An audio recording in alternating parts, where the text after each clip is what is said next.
அஸ்ஸலாமு அலைக்கும் மக்களே. நம்ம பிஸ்மின் ஆட்டு மூலிகை மூலமாக பயன்படுத்தி அவங்க நம்ம கிளைண்ட் ஒருத்தவங்க அவங்களோட ரிவ்யூ வந்து ஷேர் பண்ணியிருக்காங்க. இது உங்களுக்காக. அஸ்ஸலாமு அலைக்கும். நல்லா இருக்கீங்களாம்மா? அல்ஹம்துலில்லாஹ் அல்லாஹ்வுடைய நல்லா எனக்கு தேவையில்ல அல்லாஹ்ண்டு. இப்போ உடம்பு நல்லா இருக்குது.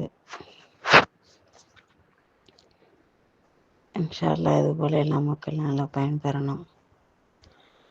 உங்களுடைய மருந்து நல்லபடியாக வேலை செய்யுது. அல்லாஹ்வுண்டு அல்லாஹ் தவக்கல்னு இறங்குனேன். அல்லாஹ் இது மூலயமா எனக்கு ஒரு ஷிஃபா கொடுத்துருக்குறான்.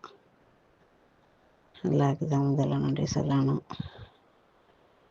இன்ஷா அல்லாஹ் மேலும் மேலும் என்னோட ராகத்தாக்கு கொடுக்கறதுக்கு ரப்போ கிருபை செய்யும். இன்ஷா அல்லாஹ் உங்களுடைய உடல் ஆரோக்கியத்துக்காக துவா செய்கிறேன். இன்ஷா அல்லாஹ். ஓகேம்மா. அஸ்ஸலாமு அலைக்கும். அல்ஹம்துலில்லாஹ் நம்ம கிளைண்ட் அவங்களோட ரிவ்யூஸை வந்து நம்மளுக்கு தெரிவிச்சிருக்காங்க. ஸோ உங்கள் ஃப்ரெண்ட்ஸ் அண்ட் ஃபேமிலிக்கு இந்த ரிவ்யூ மறக்காமல் ஷேர் பண்ணுங்கள். ஸோ நம்ம பேஜை ஃபஸ்ட் டைம் பார்க்குறவங்க ஷேர் பண்ணிக்கோங்க, லைக் பண்ணிக்கோங்க, மறக்காமல் நம்ம பேஜை சப்ஸ்கிரைப் பண்ணிக்கோங்க. அஸ்ஸலாமு அலைக்கும்.